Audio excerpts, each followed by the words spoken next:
कांग्रेस के नेता, सांसद, पूर्व अध्यक्ष राहुल गांधी की भारत जोड़ो यात्रा लगातार जारी है। देश में कांग्रेस की घटती इमेज को दोबारा ऊंचाइयों तक ले जाने की कोशिश में राहुल गांधी अब महात्मा गांधी के रास्ते पर चल पड़े हैं। जिस तरह राष्ट्रपिता महात्मा गांधी अपनी हर बात को जनता तक पहुंचाने के लिए रैली या पद यात्राओं का सहारा लेते थे, अब उसी रास्ते को राहुल गांधी ने अपनाया है।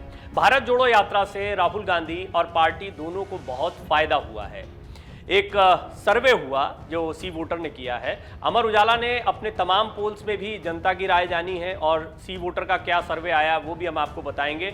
और एक सवाल हमने भी पूछा था कि क्या कांग्रेस की भारत जोड़ो यात्रा से राहुल गांधी का कद बढ़ा है, तो उसमें लोगों ने काफ़ी चौंकाने वाले खुलासे किए हैं। ये दोनों सर्वे आप जानेंगे कि इसमें जो नतीजे आ रहे हैं वो लगभग अलग अलग सर्वेज को भी उठाकर देखें। जो हम लोगों ने सर्वे किया अमर उजाला के जरिए डिजिटल प्लेटफॉर्म पर, आप तमाम सवालों के जवाब देते हैं और इनमें स्पष्ट हो जाता है कि क्या आप लोगों की राय है, क्या दर्शकों की राय है। और मैं आपसे गुजारिश करूंगा कि आप जब भी कोई अपनी बात लिखते हैं तो वो हमारे लिए बहुत महत्वपूर्ण होती है, क्योंकि आगे ये कई खबरों का आधार बनती है। तो आप इन रिपोर्ट्स के साथ में अपनी राय ज़रूर लिखें, अपने कमेंट ज़रूर लिखते रहें। और साथ ही साथ में इस सर्वे में ये सवाल कि क्या राहुल गांधी की इमेज बेहतर हुई है, क्या राहुल गांधी का कद बढ़ रहा है, ये सवाल अलग अलग तरीके से रखा जा सकता है, लेकिन कुल मिला के बात एक ही है छोटी सी, राहुल गांधी की इमेज को कितना फायदा हो रहा है।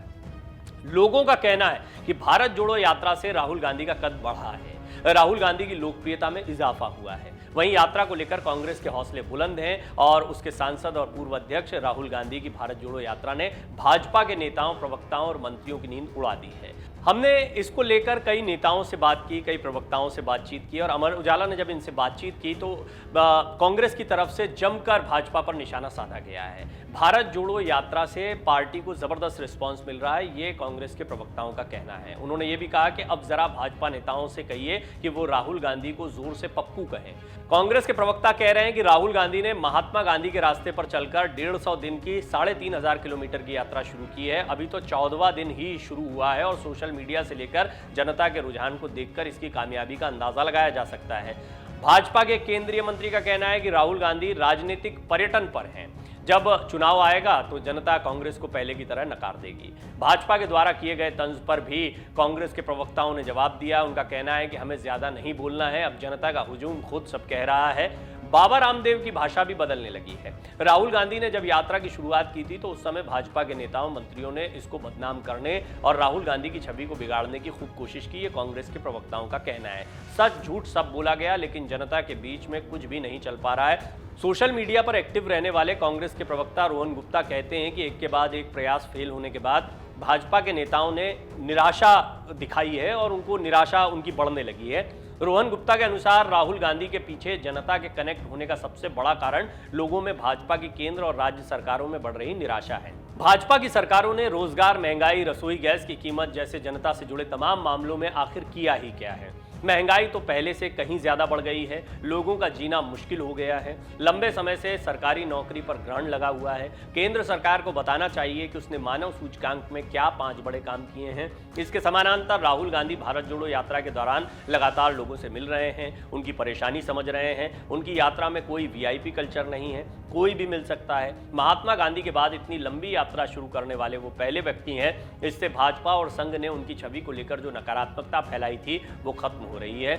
इसका लोगों में सकारात्मक संदेश जा रहा है। ये सारी बातें कांग्रेस प्रवक्ताओं की तरफ से कही जा रही हैं। इतनी लंबी दूरी की यात्रा में संगठन को साथ लेकर चलना, यात्रा का उद्देश्य लोगों के लिए बनाए रखना, मीडिया में सकारात्मक परिणाम दिखाई देना कोई कम बात नहीं है। तमिलनाडु से कांग्रेस के नेता एसवी रमणी काफी सक्रिय रहते हैं। एसवी रमणी का कहना है कि मुझे भारत जोड़ो यात्रा का कोई बखान नहीं करना है, केवल इतना कहना है कि महात्मा गांधी और राहुल गांधी के सिवाय इतनी बड़ी यात्रा और यात्रा के जरिए जनता से जुड़ाव की पहल किसी और नेता ने नहीं की।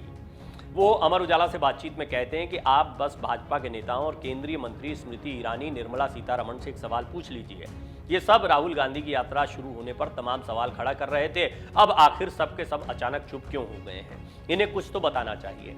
कर्नाटक कांग्रेस में रीढ़ माने जाने वाले सूत्रों का कहना है कि राहुल गांधी की भारत जोड़ो यात्रा पर पूर्व केंद्रीय मंत्री जयराम रमेश मीडिया में बयान दे रहे हैं, इसलिए वो कुछ नहीं कहना चाहते। लेकिन अब भाजपा की तरकीब काम नहीं आएगी।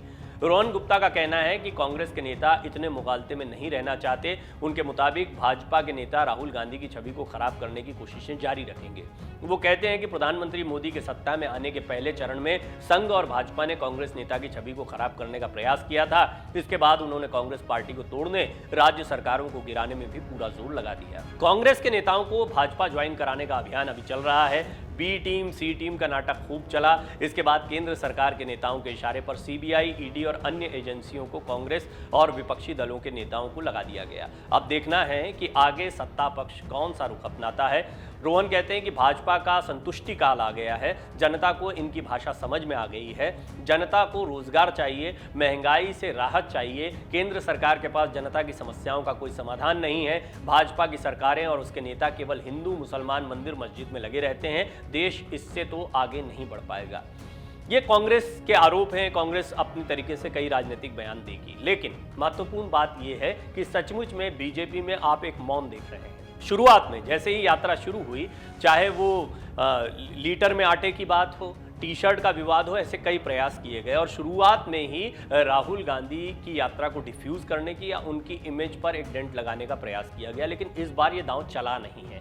इसके बाद में बीजेपी को ये लगता है कि कहीं ना कहीं शांत हो जाएं, चुप हो जाएं तो ज़्यादा बेहतरी रहेगी, क्योंकि जैसे ही कोई नया विवाद सामने आता है, भारत जोड़ो यात्रा एक बार फिर चर्चा में आ जाती है। बाबा रामदेव कुछ कह देते हैं, हल्की सी तारीफ कर देते हैं, भारत जोड़ो यात्रा चर्चा में आ जाती है। प्रशांत किशोर यात्रा के बारे में कुछ कह देते हैं, यात्रा चर्चा में आ जाती है।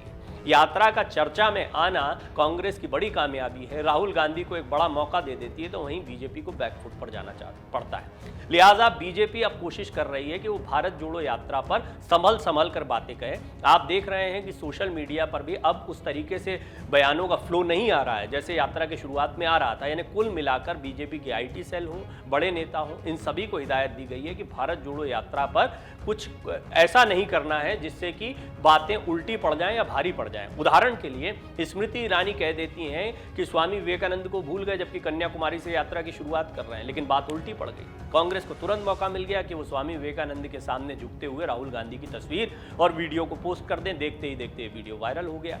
और राहुल गांधी का दक्षिण से इस यात्रा को शुरू करना इसलिए भी फायदेमंद दिख रहा है क्योंकि उनकी यात्रा में जो विजुअल्स मिल रहे हैं, जिस तरीके से लोगों का हुजूम देखने को मिल रहा है, वो यात्रा को बड़ा दिखाता है। बहुत मुमकिन है कि इतने लोगों को इकट्ठा करना, इस यात्रा को ऐसा सफल बनाना शायद कई अन्य राज्यों में मुमकिन नहीं होता। बेशक छत्तीसगढ़, राजस्थान ये वो राज्य हैं जहां अब भी कांग्रेस के जबरदस्त कार्यकर्ता हैं, उनकी सरकारें हैं, लिहाजा यहां पर कांग्रेस कुछ कमाल कर सकती थी। लेकिन इसके बावजूद कोशिश ये की गई कि पहले उन राज्यों पर फोकस किया जाए जहां पर भारतीय जनता पार्टी कमजोर है। बीजेपी अब कांग्रेस की इस रणनीति को समझ रही है। ये बात सही है कि कॉन्फिडेंस अच्छा है, ओवर कॉन्फिडेंस भारी पड़ जाता है। बीजेपी के अंदर एक कॉन्फिडेंस आना भी चाहिए। अपने दम पर 300 के पार सीटें लाना, ये करिश्मा बहुत समय बाद कोई राजनीतिक दल कर पाया और एक स्थिरता दी। लोकतंत्र में राजनीतिक स्थिरता या सरकारों की स्थिरता बहुत महत्वपूर्ण होती है। बीजेपी ने इस मुद्दे को रखा कि अलग अलग संगठनों को जब, या यूपीए, एनडीए, इस तरह की राजनीति जब चलती है तो सहयोगी दलों की बहुत सारी बातें मानी जाती हैं, जिसकी वजह से जनता के सरोकार कॉम्प्रोमाइज हो जाते हैं। लिहाजा ये ज़्यादा ज़रूरी था कि केंद्र में एक स्थिर सरकार मिले।